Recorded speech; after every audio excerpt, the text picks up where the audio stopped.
មានអូនក៏សួរថាបងនៅក្នុងប្រទេសជប៉ុនពេលបងយកកូនទៅពេទ្យអញ្ចឹងអស់លុយថ្លៃពេទ្យអត់បងហើយអស់ថ្លៃអត់បង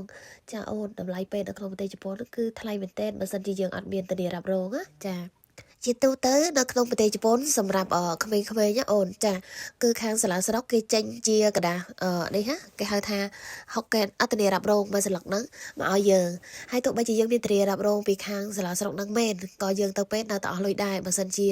យើងអត់បានបង់ធានារ៉ាប់រងសុខភាពមួយទៀតហើយធានារ៉ាប់រងសុខភាពមួយទៀតហ្នឹងគឺគេភ្ជាប់ជាមួយនឹងកន្លែងការងាររបស់យើងអញ្ចឹងចាជាម្ដាយឬក៏ជាឪពុកអញ្ចឹងទៅនៅពេលដែលយើងធ្វើការគេពេញម៉ោងជាបុគ្គលិកសាញហ្នឹងគេនឹងឲ្យយើងបង់ធានារ៉ាប់រងសុខភាពមួយទៀតហើយចាសម្រាប់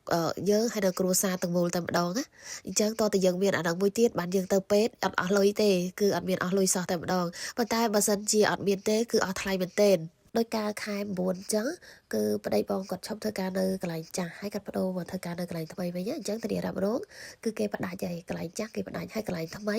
គេអត់តន់ធ្វើឲ្យយើងបានទេតែចៃដន្យអីកូនឈឺចំអាពេលដែលយើងអត់មានធានារ៉ាប់រងហ្នឹងណាចឹងដល់ពេលដែលទៅពេទ្យគឺយើងត្រូវបង់លុយថ្លៃមែនទែនហើយគ្រាន់តែកូនយើងហ៊ានសវៅហើយគាត់ហ៊ានសវៅពិបាកមុំពិបាកអីចឹងចឹងបារម្ភយកគាត់ទៅពេទ្យទៅហើយពេលគ្រាន់តែប៉ុណ្្នឹងឯងទាំងថ្លៃពេទ្យទាំងថ្លៃថ្នាំ